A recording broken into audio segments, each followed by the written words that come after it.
Paralelismos y acrósticos en la poesía hebrea. Así vamos a titular al estudio de esta oportunidad, que forma parte de la serie Los libros poéticos y sapiensales de la Biblia. Allá en el libro de Job, capítulo 3, versículo 25, se nos dice: porque el temor que me espantaba me ha venido y me ha acontecido lo que yo temía. Con estas palabras, Job expresaba la terrible situación en la que se encontraba, ya que estaba atravesando por una prueba muy difícil en su vida. Sin embargo, al momento de expresar estas palabras, el libro de Job nos muestra un estilo muy característico de la literatura hebrea, que es su estilo poético en forma de paralelismo, porque a través de esta oración, en dos renglones, podemos ver que el mismo pensamiento se repite. En primer lugar dice: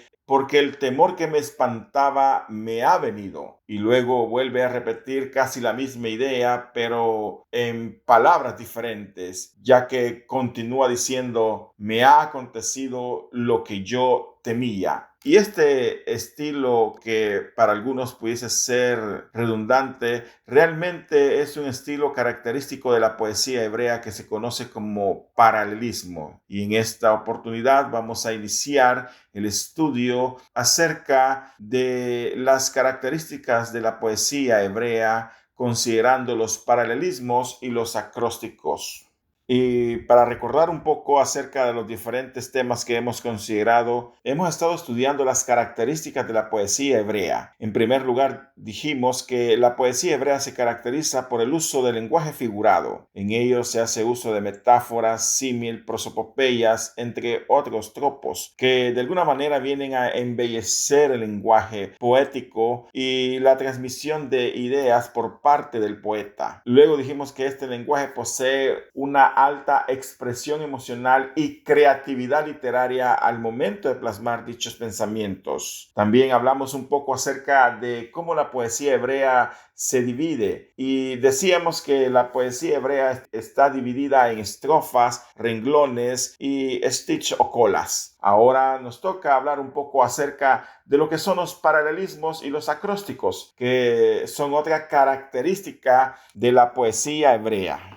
Así que si consideramos el uso de los paralelismos en la poesía hebrea, podemos decir que la poesía semítica no consiste en versos rimados o en métrica, sino que más que todo en la correspondencia del pensamiento de sus miembros. Es decir, que los paralelismos se basan en la repetición con el fin de enfatizar ideas por medio de analogías, el contraste o la ampliación de conceptos en versos sucesivos. Así que los paralelismos están compuestos de símil, metáforas, prosopopeyas y otros tropos. Y hablemos acerca de los diferentes paralelismos que encontramos en hebrea. Uno de ellos es el que se conoce como paralelismo sinónimo. Y un paralelismo sinónimo es cuando la segunda línea contiene un pensamiento idéntico o semejante al del anterior con diferente ropaje verbal. Veamos algunos ejemplos. Por ejemplo, en el Salmo 19, versículos 1 y 2 dice: los cielos cuentan la gloria de Dios y el firmamento anuncia la obra de sus manos. Un día emite palabra al otro día, una noche a otra noche declara sabiduría. En estos versículos del Salmo 19 podemos encontrar dos ejemplos de paralelismo sinónimo. Podemos ver en nuestra pantalla la diferenciación de el mismo pensamiento, pero con diferente ropaje verbal. Dice: los cielos cuentan la gloria de Dios.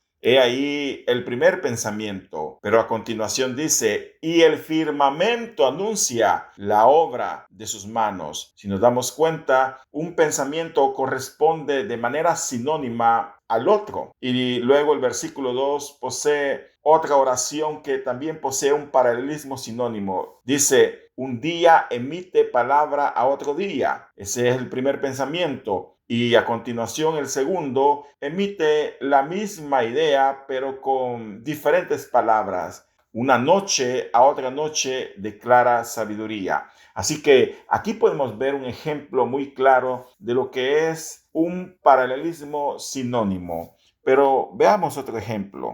En el Salmo 102:10 dice, ¿no ha hecho con nosotros conforme a nuestras iniquidades? He ahí el primer pensamiento. Pero luego leemos el segundo pensamiento que expresa la misma idea. Dice, ni nos ha pagado conforme a nuestros pecados. Así que prácticamente aquí la idea principal es la gran misericordia y paciencia de Dios a no tratar conforme a sus obras a Israel.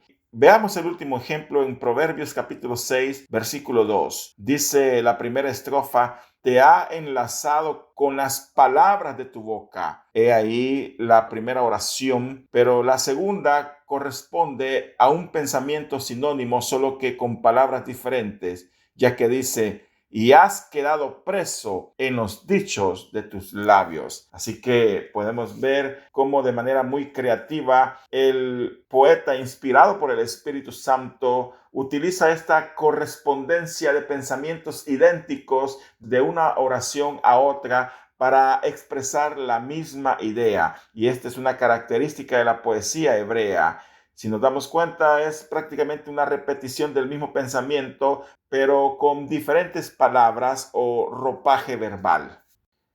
Luego tenemos otro paralelismo que se conoce como el paralelismo antitético. Prácticamente la segunda parte del verso expresa un pensamiento relacionado con el primero, pero en forma de contraste o antónima. Veamos unos ejemplos para comprender en qué consiste este paralelismo antitético. Dice el Salmo 73:26, mi carne y mi corazón desfallecen, mas la roca de mi corazón y mi porción es Dios para siempre. Aquí podemos ver claramente un contraste entre ambos pensamientos. Por un lado, el salmista dice que su carne y su corazón desfallecen, pero a continuación la siguiente oración expresa una idea que contrasta con la primera que acaba de decir para reafirmar en este caso específico su confianza en Dios, ya que dice, mas la roca de mi corazón y mi porción es Dios para siempre.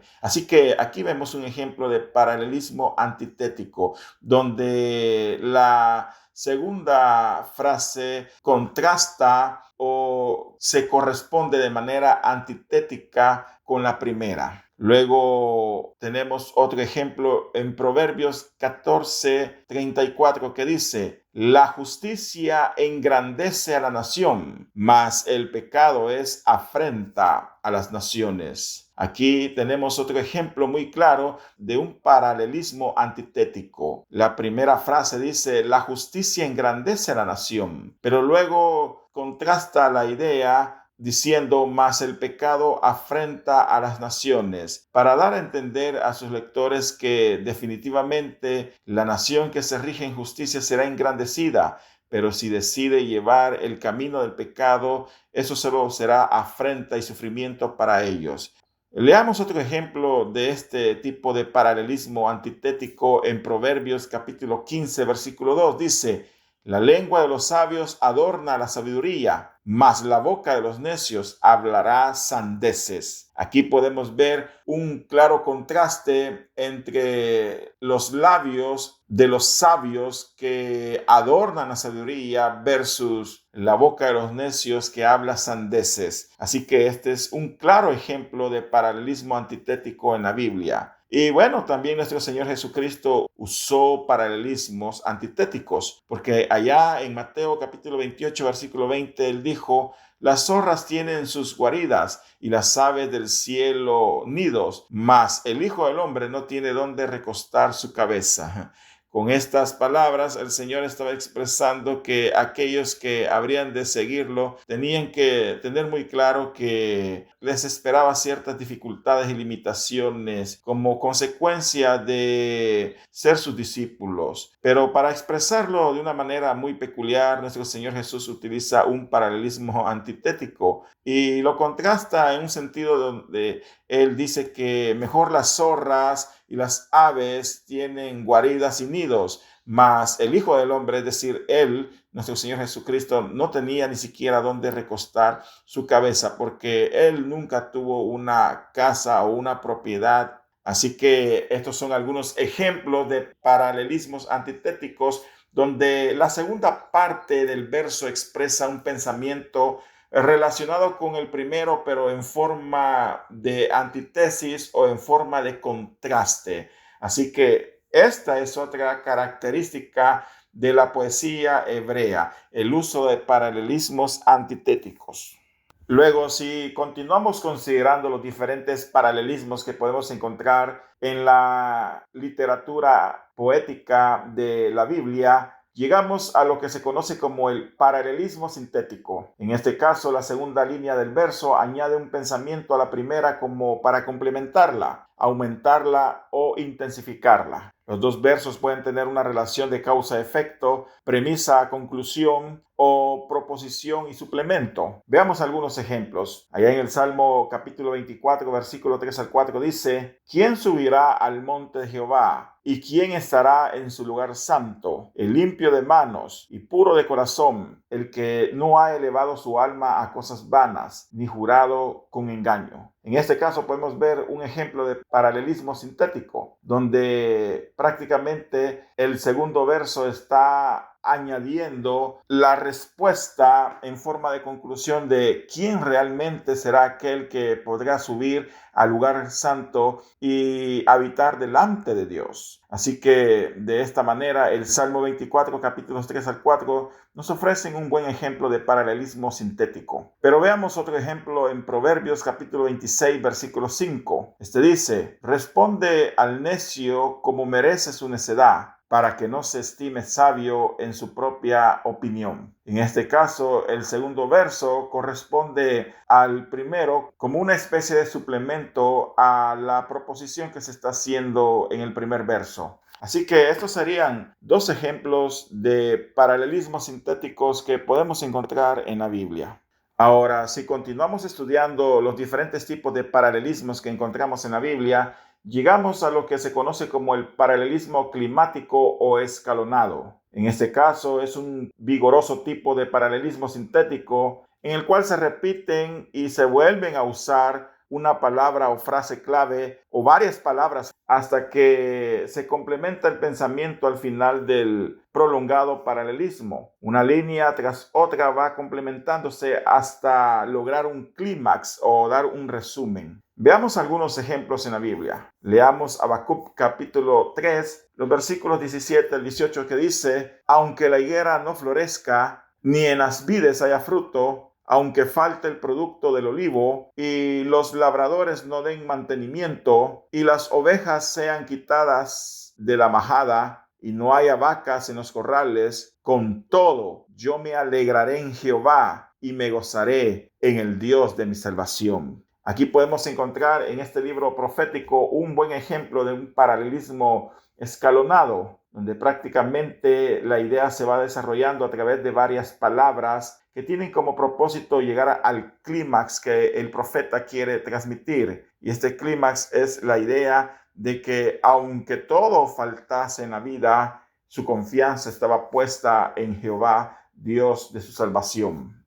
Luego podemos considerar un segundo ejemplo de paralelismo climático o escalonado. Y esta vez lo encontramos en el Salmo capítulo 121, los versículos que van del 1 al 8, que dicen de la siguiente manera: alzaré mis ojos a los montes. ¿De dónde vendrá mi socorro? Mi socorro viene de Jehová, que hizo los cielos y la tierra. No dará tu pie al resbaladero, ni se dormirá el que te guarda. He aquí, no se adormecerá, ni se dormirá el que guarda a Israel. Jehová es tu guardador, Jehová es tu sombra a tu mano derecha. El sol no te fatigará de día, ni la luna de noche. Jehová te guardará de todo mal. Él guardará tu alma. Jehová guardará tu salida y tu entrada desde ahora y para siempre. Aquí tenemos un buen ejemplo de paralelismo climático o escalonado, donde vemos que prácticamente el salmista desarrolla su idea de en dónde está realmente su socorro. Y realmente su socorro estaba en Jehová, Dios que hizo los cielos y la tierra. Y desarrolla de manera escalonada este pensamiento para mostrar la grandeza, omnipotencia y grandeza de nuestro Dios, hasta finalmente concluir que si Jehová realmente nos guarda, no hay nada de lo que nosotros podamos temer. Así que aquí vemos cómo a través de estos dos ejemplos podemos comprender un poquito más acerca de lo que significa un paralelismo climático o escalonado en la Biblia.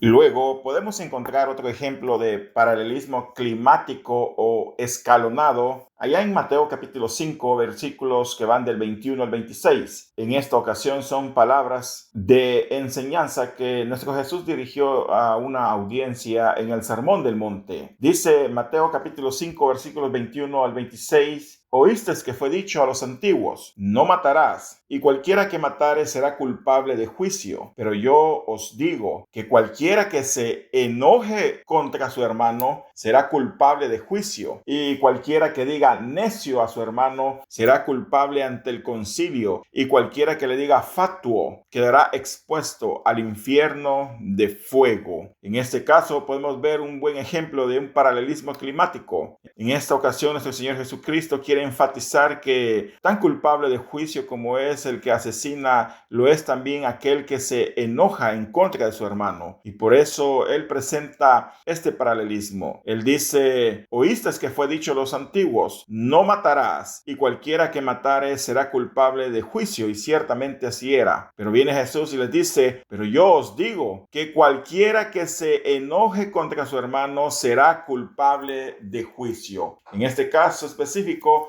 nuestro Señor Jesucristo eleva al mismo nivel de gravedad el pecado de enojarse en contra de su hermano como el de matar. Así que un pecado que quizás a los ojos de ellos no era tan grave, ahora nuestro Señor Jesucristo les está diciendo que no es así. Por eso, así como aquel que asesinaba era culpable de juicio ante los tribunales normales que se encontraban en cada una de las aldeas, donde los ancianos eran los que juzgaban estos casos, de la misma manera, aquel que se enoje en contra de su hermano será culpable de juicio ante uno de estos tribunales. Pero viene nuestro Señor Jesús y comienza a escalar en su pensamiento para magnificar la gravedad del asunto, porque dice, pero yo os digo que cualquiera que se enoje contra su hermano será culpable de juicio, y cualquiera que diga necio a su hermano será culpable ante el concilio, y cualquiera que le diga fatuo quedará expuesto al infierno de fuego.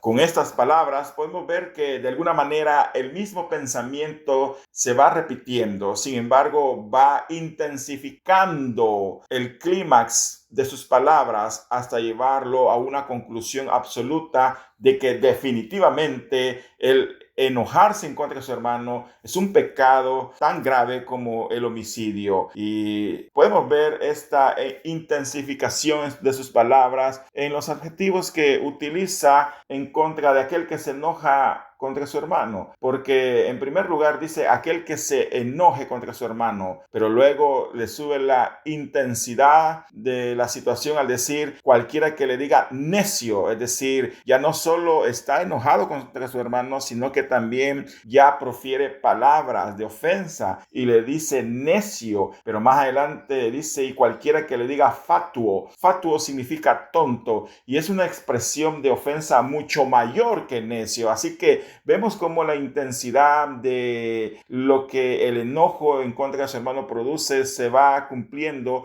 a lo largo de las palabras que nuestro Señor Jesucristo está describiendo en este paralelismo, y de la misma manera va intensificando la gravedad de las consecuencias de aquellos que actúen de esta manera, porque dice que cualquiera que se enoje en contra de su hermano será culpable de juicio, es decir, será llevado ante los tribunales donde los ancianos lo juzgarán, pero cualquiera que le diga necio a su hermano no será culpable de juicio ante un tribunal normal, sino que será llevado ante el concilio, es decir, ante el Sanedrín, ante el concilio de ancianos principales en la capital allá en Jerusalén. Así que vemos que la consecuencia de tales hechos trae una mayor intensidad en cuanto al castigo que se espera recibir. Pero esto no termina aquí, sino que dice, y cualquiera que le diga fatuo, es decir, tonto, quedará expuesto, no ante el juicio de un tribunal o ante el juicio delante de un concilio nacional, sino que dice que quedará expuesto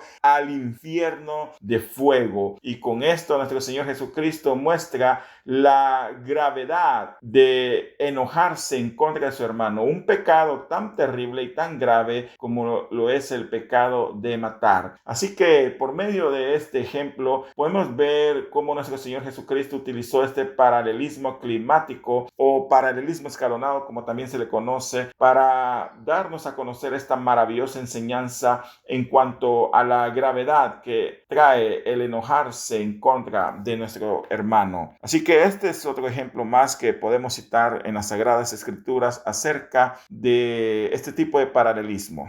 Luego existe otro tipo de paralelismo que encontramos en la poesía hebrea y es el paralelismo emblemático. Se llama paralelismo emblemático cuando la primera parte del verso expresa el pensamiento en forma figurada, mientras que la segunda lo hace de forma literal o viceversa. Este paralelismo es muy interesante. Veamos algunos ejemplos. Por ejemplo, leamos el Salmo 42:1 que dice: Como el ciervo brama por las corrientes de las aguas, así clama por ti, oh Dios mío, el alma mía. Aquí podemos ver un buen ejemplo de paralelismo emblemático, donde prácticamente la primera línea del verso está de manera figurada, pero la segunda parte del verso ya se describe expresando el mismo pensamiento de la primera, pero de manera literal. Leamos otro ejemplo, por ejemplo, en el Salmo 37, versículos 1 al 2, que dicen: No te impacientes a causa de los malignos, ni tengas envidia de los que hacen iniquidad, porque como la hierba serán pronto cortados, y como la hierba verde se secarán. Aquí podemos ver un buen ejemplo tanto de un paralelismo sinónimo como de un paralelismo emblemático. Al combinar los dos versículos podemos encontrar un paralelismo emblemático, aunque si evaluamos cada versículo por su lado, vemos que cada versículo tiene dos líneas, que la segunda línea corresponde al mismo pensamiento de la primera, solo que en el primer caso el primer versículo está de manera literal, mientras que el segundo versículo está de manera figurada, pero en general expresan la misma idea. Y en el caso del versículo 1 lo expresa de manera literal, mientras que el versículo 2 lo está expresando de manera figurada. Así que aquí tenemos un buen ejemplo de paralelismo emblemático. Luego tenemos otro ejemplo en el Salmo 129, versículos 5 al 6, que dicen: Serán avergonzados y vuelto atrás todos los que aborrecen a Sión. Serán como la hierba de los tejados que se seca antes que crezca. Aquí tenemos otro ejemplo muy hermoso de lo que es un paralelismo emblemático en la poesía hebrea. La primera parte, el primer verso en el versículo 5 está expresado en forma literal, mientras que el versículo 6 expresa la misma idea pero de manera figurada. Así que este es un ejemplo, o mejor dicho, estos son unos ejemplos de lo que es un paralelismo emblemático en la Biblia. Y bueno, pues esos son ejemplos de los diferentes tipos de paralelismos, o al menos los más importantes que existen en lo que es la poesía hebrea, una característica muy propia de estos libros que conocemos como libros poéticos. Y prácticamente los paralelismos se basan en la repetición con el fin de enfatizar ideas por medio de analogías, el contraste o la ampliación de conceptos en sus versos sucesivos, tal y como lo hemos considerado hasta el momento. Pero otra característica de la poesía hebrea, aparte del uso de paralelismo, es el uso de acrósticos. En la poesía hebrea, un acróstico es una técnica literaria en la que cada línea o sección de un poema comienza con una letra sucesiva del alfabeto hebreo. Prácticamente en eso consisten los acrósticos en la Biblia. Y en el Salmo 119 podemos ver un buen ejemplo de esto. El Salmo 119 tiene 22 grupos de 8 versos cada uno. A cada grupo corresponde una letra del alfabeto hebreo y cada verso comienza en el original con la letra correspondiente del grupo. Otro ejemplo de eso también lo tenemos allá en el Salmo 37, donde cada tercer verso comienza con una letra en ese mismo alfabeto.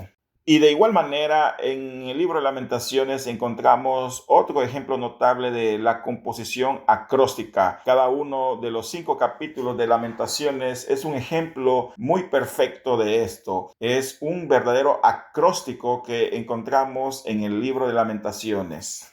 Y otro acróstico completo lo encontramos en el pasaje de Proverbios capítulo 31, versículos que van del 10 al 31. Prácticamente este proverbio es un elogio a la mujer virtuosa y está expresado en forma de acróstico.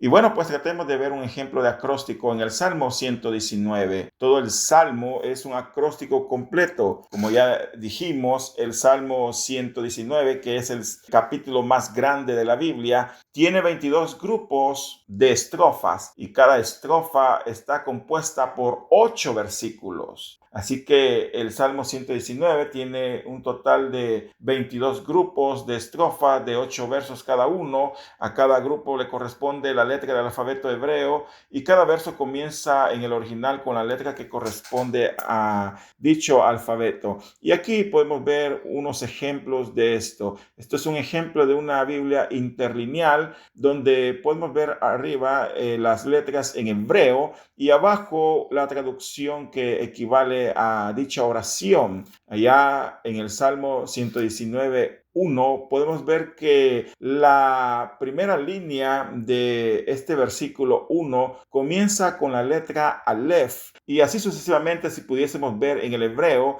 el versículo 2, el 3 y el 4, veremos que cada uno de esos versos en su primera línea comienza con la letra Aleph hasta llegar al versículo 8. Luego en el Salmo 119:9 comienza la nueva estrofa con 8 versículos o 8 versos también, y cada uno de ellos comienza con la segunda letra del alfabeto hebreo, que en este caso es Bet, y lo podemos ver en nuestra pantalla. Y así, si tuviésemos la oportunidad, pudiésemos ver que cada uno de las líneas o de los versos dentro de esta estrofa, la primera letra comienza con Bet, y así nos vamos extendiendo hasta llegar al versículo 176, que es el último versículo de este salmo, que prácticamente la última estrofa, cada una de las líneas de las últimas estrofas comienzan con la letra Tav. Tav es la última letra del alfabeto hebreo y podemos ver que definitivamente está comenzando con dicha letra la línea de ese verso que estamos observando en nuestras pantallas. Así que este es otro ejemplo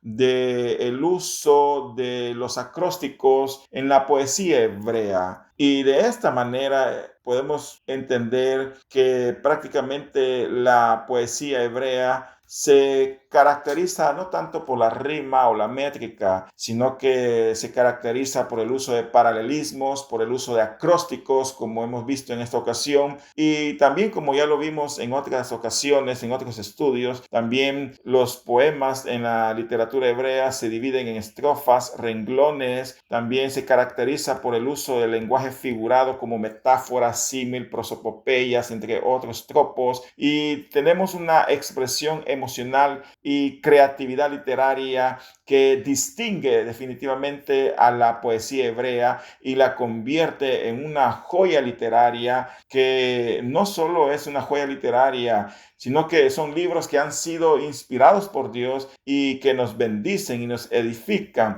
y nos muestran las verdades de Dios a través de este estilo literario que hoy hemos considerado. Por hoy, esto es todo lo que podemos decir acerca de la literatura poética, pero vamos a seguir estudiando en otra oportunidad este tema para comprender un poco más acerca de los diferentes géneros de la poesía hebrea, así como el tema de la sabiduría o la literatura sapiensal dentro de las Sagradas Escrituras, que es otra característica importante de este tipo de libros que hoy estamos estudiando. Así que vamos a finalizar hasta acá nuestro estudio y esperamos poder reanudar en otra ocasión con este maravilloso tema. Que Dios los bendiga a todos.